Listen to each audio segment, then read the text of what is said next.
बिस्मिल्लाहिर्रहमानिर्रहीम, welcome to another video. So in the previous video हमने कुछ एडजेक्टिव से रिलेटेड कुछ पढ़ा था और एक छोटा सा इंट्रोडक्शन था, और उसके अलावा हमने डिग्रीज ऑफ एडजेक्टिव को भी पढ़ा कि कहाँ पर हमें ER EST लगाना है जब कंपैरेटिव और सुपरलेटिव का हमें इस्तेमाल करना हो, और कहाँ पे हमें मोर और मोस्ट लगाना है, तो हमने वो भी सीखा था। तो आज इस वीडियो में आज हम कुछ रूल्स पढ़ेंगे, कुछ करेक्शंस पढ़ेंगे जो अमूमन स्टूडेंट डेली बेसिस पे करते हैं। सो सबसे पहले हमारे पास है करेक्शन ऑफ एडजेक्टिव में सबसे पहले use of double degree. Mostly student क्या करते हैं कि एक सेंटेंस के अंदर वो डबल डिग्रीज ऑफ एडजेक्टिव इस्तेमाल कर लेते हैं, जबकि किसी भी सेंटेंस के अंदर हम डिग्रीज ऑफ एडजेक्टिव में सिर्फ एक डिग्री का इस्तेमाल करेंगे, एक से ज़्यादा का कभी भी इस्तेमाल नहीं होगा। जैसे कि हमारे पास लिखा है कि ही इज़ मोर स्ट्रोंगर। अब देखिए, मैंने कहा था कि जब हमारे पास वन सिलेबिक साउंड होगा, एक सिलेबिक साउंड होगा, तो हम ER और EST का इस्तेमाल करेंगे। जिस तरह के वर्ड है स्ट्रोंग, स्ट्रोंग वर्ड है, तो इसकी कंपैरेटिव क्या होगी जी? स्ट्रोंगर। और सुपरलेटिव क्या होगी? स्ट्रोंगेस्ट। ऐसा ही है, ये हो गया क्लियर। लेकिन जब ऑलरेडी यहाँ पर हमारे पास ER EST से बन रही थी, तो हमें मोर लगाने की क्या ज़रूरत है? फिर तो मोर का काम ही नहीं है ना। मतलब दो डिग्रीज एडजेक्टिव यूज़ कर लिए, मोर भी स्ट्रोंगर भी, तो क्या हो गया इससे? Grammatically this sentence is incorrect. ठीक है जी। तो क्या कह रहा है वो? Don't use two comparative degree at the same time. कभी भी दो comparative degree at the same time हमने इस्तेमाल नहीं करनी जी। तो करेक्ट क्या होगा?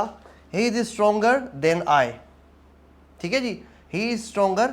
मोर को हटा दिया, मोर को ख़त्म कर दिया, मोर की जगह हमने सिर्फ और सिर्फ स्ट्रोंगर का इस्तेमाल किया। तो क्या होगा? He is stronger than I. So this is the right answer. अच्छा जी, अगला है Aslam is the most tallest boy. अब टॉल कंपैरेटिव क्या होगी जी? टॉल, टॉलर और टॉलेस्ट। ठीक है जी। अब यहाँ पे हमारे पास सुपरलेटिव डिग्री का इस्तेमाल किया हुआ है टॉलेस्ट, लेकिन उससे पहले मोस्ट भी लगा दिया है। जब ऑलरेडी हमारे पास सुपरलेटिव डिग्री टॉलेस्ट है, तो फिर हमें मोस्ट लगाने की क्या ज़रूरत है? ज़रूरत कोई नहीं है। सो मोस्ट यहाँ पे नहीं लगेगा। ठीक है, एट द सेम टाइम, क्योंकि टॉलेस्ट भी सुपरलेटिव है, ये भी सुपरलेटिव है, तो दो सुपरलेटिव डिग्री का इस्तेमाल नहीं बनता ना। तो क्या होगा? टॉलेस्ट आएगा, मोस्ट नहीं आएगा। तो क्या होगा जी? Aslam is the tallest boy of the class. Most को हटा के हमने सिंपली क्या लिखा? टॉलेस्ट। ठीक है जी। अच्छा, और एक चीज़ और क्या है, जब हम सुपरलेटिव डिग्री का इस्तेमाल करेंगे, एक तो है कंपैरेटिव, दूसरी है सुपरलेटिव। जब हम सुपरलेटिव डिग्री का इस्तेमाल करेंगे तो उससे पहले हम हमेशा द का इस्तेमाल करेंगे जी। ठीक है जी, आर्टिकल द आएगा। अच्छा जी, आगे है rule number 2, use of than. Use of than मैंने पिछली वीडियो के अंदर भी बताया था कि देन कहाँ पे इस्तेमाल करना है। और दो तरह के देन होते हैं, एक होता है THEN वाला और एक होता है THAN। ठीक है, THEN का मतलब होता है फिर। जैसा हम बोलते हैं ना कि भाई फिर हमने ये किया, फिर हम वहाँ गए, फिर हमने ऐसा किया, फिर हमने वैसा किया, तो ये वो वाला THEN है। ठीक है, और दूसरा THAN है, ये यूज़ होता है कंपैरिजन के लिए। कंपैरिजन के लिए मतलब मुकाबले के लिए। मतलब जब हम दो चीज़ों या दो शख्स के दरमियान कंपैरिजन करवाते हैं, तो उस दौरान बेसिकली हम इसका इस्तेमाल करते हैं THAN वाले का। अब वो कह रहा है use of THAN with comparative degree. Than का इस्तेमाल कह रहा है he is more intelligent than his brother. अब ही का मुकाबला मैंने कहा था कि देन का इस्तेमाल तब करना है जब हम एक का मुकाबला दूसरे के साथ करा रहे हैं, किसी शख्स का मुकाबला आपस में हो रहा है, लेकिन दो के दरमियान होगा, दो से ज़्यादा नहीं होगा। जब दो चीज़ों का या दो शख्स का मुकाबला हम आपस में करवा रहे हैं, तो उस दौरान हम देन का इस्तेमाल करेंगे। जैसे कि ही क्या है? कोई भी हो सकता है, शख्स है भाई, कोई मैन है। He is more intelligent than his brother. अब ही का मुकाबला किसके साथ हो रहा है? हिज ब्रदर के साथ हो रहा है। कह रहा है ही इज़ मोर इंटेलिजेंट। ही क्या है? मोर इंटेलिजेंट है देन किससे? हिज ब्रदर, उसके भाई से। सो ही का मुकाबला हिज ब्रदर से, उसके भाई से। ठीक है जी। अब दो का मुकाबला है तो इसलिए हमने क्या इस्तेमाल किया, देन इस्तेमाल किया, देन इस्तेमाल किया। और देन वहां पर इस्तेमाल होता जहां पर कंपैरेटिव डिग्री इस्तेमाल होगी, कंपैरेटिव डिग्री इस्तेमाल होगी। देखिए भाई, मुकाबला हमेशा दो के दरमियान होता है, दो के दरमियान होता है, तो देन इस्तेमाल ही तभी होगा जब कंपैरेटिव डिग्री होगी। तो यहाँ पे कंपैरेटिव डिग्री उसने यूज़ की है मोर इंटेलिजेंट, मोर इंटेलिजेंट। ठीक है, मोर इंटेलिजेंट क्या है, कंपैरेटिव डिग्री है, तो उसके फ़ौरन बाद हमने किसका इस्तेमाल किया, देन का। ठीक है जी। अगला देखिए, Aslam is abler than his friend. अब असलम का मुकाबला किसके साथ है, उसके दोस्त के साथ है। ठीक है जी। फिर हमने क्या किया, abler is the comparative degree, तो उसके फ़ौरन बाद हमने देन का इस्तेमाल किया। कह रहा है कि असलम काबिल है किससे, उसके दोस्त से, ज़्यादा काबिल है उसके दोस्त से। तीसरा है she is more competent than I am. अब शी का मुकाबला मुझसे है, शी का मुकाबला किससे है, मुझसे है। अब वो कह रहा है कि शी इज़ मोर कॉम्पिटेंट, वो मुझसे ज़्यादा काबिल है। ठीक है, अब शी का मुकाबला किससे है भाई, शी का मुकाबला आई एम से, आई एम से। ठीक है जी। उसके लिए हमने क्या किया, मोर कॉम्पिटेंट कंपैरेटिव डिग्री इस्तेमाल की और उसके बाद देन का इस्तेमाल किया। ठीक है जी। सो देन कहाँ पर इस्तेमाल होगा, देन वहाँ पर इस्तेमाल होगा जहाँ पर हमें दो शख्स या दो चीज़ों के दरमियान कंपैरिजन शो करना होगा, या फिर हमें मुकाबला करवाना है, कंपेयर करना है उन्हें, तो उस दौरान हम देन का इस्तेमाल करेंगे विद कंपैरेटिव डिग्री। अच्छा जी। अगला है फॉल्टी कंपैरिजन इन कंपैरेटिव डिग्री। कह रहा है कुछ फॉल्टी कंपैरिजन है कंपैरेटिव डिग्री के अंदर, वो कौन कौन से हैं, जिस तरह के the weather of Ayubia is cooler than Murree. या कह रहा है कि जो वेदर है अयूबिया का वो क्या है, मरी से क्या है, ठंडा है। अब ये क्या है, ये इनकरेक्ट है। इनकरेक्ट क्यों है, अगला देखें, the weather of Ayubia is cooler than that of Murree, than that of Murree. अब यहाँ पे दैट का इस्तेमाल किया गया। अब पैटर्न तीन है हमारे पास। पहला कह रहा है the weather of Ayubia is cooler than that of Murree, या इस तरह बोलेंगे हम, या फिर weather of Ayubia is cooler than Murree's, apostrophe end में आएगा। या फिर हम ये कह सकते हैं the weather of Ayubia is cooler than the weather of Murree. ठीक है जी। उसके लिए वजह यह है क्योंकि हम वेदर की बात कर रहे हैं और दो शहरों के वेदर की बात कर रहे हैं, तो उस दौरान जो होगा हम या तो हम दैट ऑफ मरी कहेंगे, या फिर देन मरीज कहेंगे, या फिर वेदर ऑफ मरी कहेंगे। तो पहला जो है वो इनकरेक्ट है। तीन कंडीशन है और तीनों की तीनों हमारे पास करेक्ट है। तो तीनों में से आप कोई भी पैटर्न इस्तेमाल करना चाहे वो सही है, लेकिन जो पहला पैटर्न है वो क्या है, वो गलत है। ठीक है जी। अच्छा जी। अगला है structure, use of article the with comparative degree. अच्छा, द जो है वो कंपैरेटिव डिग्री के साथ भी इस्तेमाल होता है, लेकिन कुछ सिचुएशंस है, हर जगह नहीं, कुछ सिचुएशन में। इस तरह के of the two dash is the better, of the two. अब मैं कह रहा हूं दो में से वो बेहतर है। अब ये ऑफ द टू क्या है, ये एक फ्रेज है ना, ये एक फ्रेज है, of the two, of the three, of the five, ये एक फ्रेज है। ठीक है, तो ये फिक्स फ्रेज है, तो फिक्स फ्रेज में हमारे पास द लगा हुआ है। ठीक है, तो यहां पे द का इस्तेमाल किया गया है with comparative degree. Of the two Aslam is the better, Aslam is the better. अब यहां पे द इस्तेमाल किया हुआ है। ठीक है जी। इस सेंस में हम कर सकते हैं। उसकी वजह यह है क्योंकि कंपैरेटिव डिग्री के अंदर आर्टिकल द इस्तेमाल कुछ कंडीशंस में इस्तेमाल किया जा सकता है, जो हमारे पास फिक्स फ्रेज जो होते हैं उनके साथ, बाकी हम इस्तेमाल नहीं करेंगे। अच्छा जी। बिटवीन द टू, दो में से, दो के दरमियान, मैं कहता हूँ देश इज, मैं कहता हूँ आई एम, या फिर he is the more intelligent, he is the more intelligent. ठीक है जी। ऑफ बोथ द आइडियाज, दोनों आइडियाज में से dash is the worse, his idea is the worse. ठीक है जी।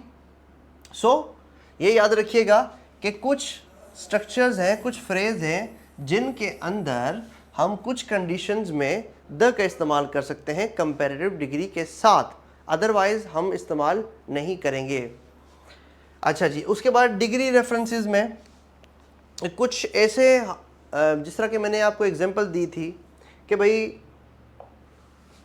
यहाँ देखते हैं, मैंने कहा था कि भाई कुछ जो हमारे पास डिग्रीज होती हैं, डिग्रीज ऑफ एडजेक्टिव में मैंने आपको ये क्लियर किया था कि भाई हमारे पास पॉजिटिव डिग्री भी है, हमारे पास कंपैरेटिव डिग्री भी है, हमारे पास सुपरलेटिव डिग्री भी है। अच्छा, कुछ डिग्री ऐसी होती है जो अपने साथ ER लेती है, सॉरी, कुछ डिग्री कंपैरेटिव में ER लेती हैं और सुपरलेटिव में EST लेती हैं। कुछ ऐसी होती हैं जो मोर लेती हैं और कुछ सुपरलेटिव में अपने साथ मोस्ट लेती हैं। उसकी भी कंडीशंस मैंने बताई थी कि जो वन सिलेबिक साउंड होगा, जो वन सिलेबिक साउंड होगा मतलब सिंगल साउंड होगा, तो उसके साथ हम ER और EST लगाएंगे। लेकिन जो टू सिलेबिक साउंड होगा या 3 सिलेबिक साउंड होगा, मतलब 2 या 2 से ज़्यादा साउंड होंगे जिनके, तो उनके साथ हम मोर और मोस्ट लगाएंगे। ये हमने पढ़ा था। लेकिन कुछ हमारे पास डिग्रीज ऑफ एडजेक्टिव ऐसी हैं जो रैंडम है, बड़ी रैंडम है। मतलब कि आप ये कह सकते हो कि वो है तो वन सिलेबिक साउंड, लेकिन उनके साथ हम ER और EST का इस्तेमाल नहीं करते, ER और EST का इस्तेमाल नहीं करते। वो कौन से हैं देखिए जी, जैसे कि आपके पास है गुड। गुड क्या है? वन सिलेबिक साउंड है। अब हम कंपैरेटिव और सुपरलेटिव डिग्री इसकी ये नहीं बोल सकते कि ये गुड, गुडर, गुडेस्ट, ठीक है जी, गुड, गुडर, गुडेस्ट, ये तो ग्रामेटिकली गलत है, क्योंकि मैंने स्टार्ट में ही आपको कहा था कि इंग्लिश वो लैंग्वेज है जो एक्सेप्शन से भरी हुई है। सो एक्सेप्शन इसके अंदर ये है कि वन सिलेबिक साउंड है, लेकिन इसकी कंपैरेटिव डिग्री बेटर होगी और सुपरलेटिव द बेस्ट होगी, बेस्ट होगी, ठीक है जी। बैड, इसकी जो है कंपैरेटिव डिग्री वर्स होगी और सुपरलेटिव वर्स्ट होगी। उसके बाद intelligent, more intelligent, the most intelligent. अच्छा, अब इंटेलिजेंट जो वर्ड है INTELLIGENT, ठीक है जी। इन वन साउंड, टैली, इंटेलिजेंट, जंट, 3 सिलेबिक साउंड हो गए, 3 सिलेबिक साउंड हो गए, तो इसलिए हमने मोर और मोस्ट का इस्तेमाल किया। नहीं तो हम ER या EST लगा सकते थे, लेकिन हमने मोर और मोस्ट का इस्तेमाल किया। अच्छा, जो मैं चीज़ बताना चाह रहा हूँ वो ये है कि कुछ ऐसे हैं हमारे पास, कुछ ऐसे हैं जिस तरह के हमारे पास बैड है, गुड है, तो इनकी जो कंपैरेटिव और सुपरलेटिव डिग्री होती है वो रैंडम है, मतलब डिफरेंट है। उसके अंदर हम ER और EST या फिर मोर मोस्ट वाला फार्मूला इस्तेमाल नहीं करते, ठीक है जी। आगे चलते हैं, use of much too and too much, ठीक है जी। यूज ऑफ मच टू और टू मच। अब टू मच जो है अपने साथ क्या लेगी? अपने साथ नाउन लेगा, और मच टू अपने साथ या तो एडजेक्टिव लेगा या फिर एडवर्ब लेगा। ये ध्यान में रखिएगा। एग्जाम्पल समझते हैं, the patient is in too much. Too much अपने साथ क्या लेगा? नाउन लेगा। So the patient is in too much pain. अब पेन क्या हो गया आपका? नाउन हो गया। The patient is in too much pain, therefore he is much too worried. Much too आ गया। अब मच टू अपने साथ क्या लेगा? अपने साथ एडजेक्टिव लेगा या तो फिर क्या लेगा जी? एडवर्ब लेगा। अब वरीड क्या है जी? एडजेक्टिव, ठीक है। वरीड क्या है? एडजेक्टिव है। सो अगला देखें, the man spoke much too. Much too, much too क्या है? अपने साथ क्या ले रहा है? एडजेक्टिव या फिर एडवर्ब। सो यहाँ पे कॉन्फिडेंटली, कॉन्फिडेंटली क्या है आपका? एडवर्ब है, एडवर्ब है। तो ये स्ट्रक्चर याद रखिएगा कि टू मच आएगा तो अपने साथ नाउन लेगा, या मच टू आएगा तो अपने साथ या तो एडजेक्टिव लेगा या फिर एडवर्ब लेगा, ठीक है। हाँ, जो एग्जाम में आ सकता है वो इस तरह से आ सकता है कि टू मच कॉन्फिडेंटली लिखा होगा वहाँ पे, टू मच कॉन्फिडेंटली। अब too much confidently, he is too much confidently, grammatically क्या है? गलत है। क्यों? क्योंकि टू मच क्या लेगा अपने साथ? अपने साथ वो तो नाउन लेगा, लेकिन कॉन्फिडेंटली क्या है? ये तो एडवर्ब हो गया जी। तो ग्रामेटिकली क्या हो गया? ये गलत हो गया। हाँ, he is much too pain, he is much too in pain, यहाँ देखिए जी, he is much too in, he is much too in pain. अब मच टू क्या है, मच टू अपने साथ क्या ले रहा है, पेन ले रहा है। पेन क्या है, पेन तो नाउन है, पेन तो नाउन है। मच टू अपने साथ या तो एडजेक्टिव लेगा या फिर एडवर्ब लेगा। तो हमने यहाँ पे क्या लगाना है, या तो एडवर्ब लगाएंगे या तो एडजेक्टिव लगाएंगे, और यहाँ पे या तो हम सिंपली क्या लगाएंगे, नाउन लगाएंगे। क्यों लगाएंगे, क्योंकि टू मच आया हुआ है, टू मच अपने साथ क्या लेगा, नाउन लेगा। और मच टू है तो वो अपने साथ या तो एडजेक्टिव लेगा या फिर एडवर्ब लेगा। ठीक है जी, एग्जाम में इस तरीके से आपको कंफ्यूज करने के लिए वो शफलिंग कर सकते हैं। अच्छा जी, अगला है use of preposition to with Latin adjective. ये हमने जब प्रेपोजिशन पढ़ा था तब भी मैंने आपको पढ़ाया था कि जो लैटिन एडजेक्टिव होते हैं, लैटिन एडजेक्टिव कौन से होते हैं, वो एडजेक्टिव जिसके एंड में ओ आर आए, जिसके एंड में ओ आर आएगा वो होंगे आपके लैटिन एडजेक्टिव। जिस तरह के मैं कहता हूँ superior, inferior, senior, junior, O R सब के एंड में आता है। जिस तरह के ये देखें जूनियर, ठीक है, या फिर मैं कहता हूँ कि superior, inferior, senior, O R O R O R सब के एंड में आता है। तो जिनके एंड में ओ आर आता है जिन एडजेक्टिव के, वो होते हैं लैटिन एडजेक्टिव। अब ये जो लैटिन एडजेक्टिव होते हैं ना, ये हमेशा अपने साथ क्या लेते हैं, टू। ये हमेशा अपने साथ टू लेते हैं। जैसे कि आसिफ इज़ सीनियर, सीनियर क्या है, लैटिन एडजेक्टिव है, तो इसने अपने साथ क्या लिया, to. Asif is senior to me. हम ये नहीं कहेंगे कि Asif is senior than me. अब आपके जहन में एक सवाल उठता होगा कि सर आपने तो कहा था कि जब हम दो बंदों या दो चीज़ों के दरमियान में कंपैरिजन करते हैं तो हम देन का इस्तेमाल करते हैं, हम देन का इस्तेमाल करते हैं। ये देखिए आसिफ क्या है, एक शख्स है, मी क्या है, ये गलत है, क्या होगा, देन आई एम होगा, देन आई एम। अब आप तो कहते हैं कि सर आपने तो कहा था कि जब दो के दरमियान होगा कंपैरिजन, देन और आई के दरमियान जब कंपैरिजन हो रहा है तो हम क्या करेंगे सर, हम क्या करेंगे, तो हम देन का इस्तेमाल करेंगे। नहीं जी, मैंने ये भी कहा था कि जब हमारे पास लैटिन एडजेक्टिव होंगे, जब हमारे पास लैटिन एडजेक्टिव होंगे तो हम देन का इस्तेमाल नहीं करेंगे, क्योंकि लैटिन एडजेक्टिव अपने साथ क्या लेता है, लैटिन एडजेक्टिव अपने साथ टू लेता है, अपने साथ टू लेता है। तो he is senior to me होगा, he is senior to me होगा, ना कि देन होगा, क्योंकि लैटिन एडजेक्टिव आ गया सिंपली। ठीक है, तो he is senior to me नहीं होगा, he is senior to I am. अच्छा, I am junior to every one sitting here. I am junior. अब जूनियर वर्ड आया तो अपने साथ टू प्रेपोजिशन लिया। उसके बाद no one is inferior to any one, no one is inferior to any one. अब नो वन उसके साथ आया है इन्फीरियर, फिर लैटिन एडजेक्टिव और उसके बाद टू। ठीक है जी। सो उम्मीद करता हूँ आपको ये लेक्चर पसंद आया होगा और मिलते हैं इंशाल्लाह अगली वीडियो में। तब तक के लिए अपना ख्याल रखिए। अल्लाह हाफिज़।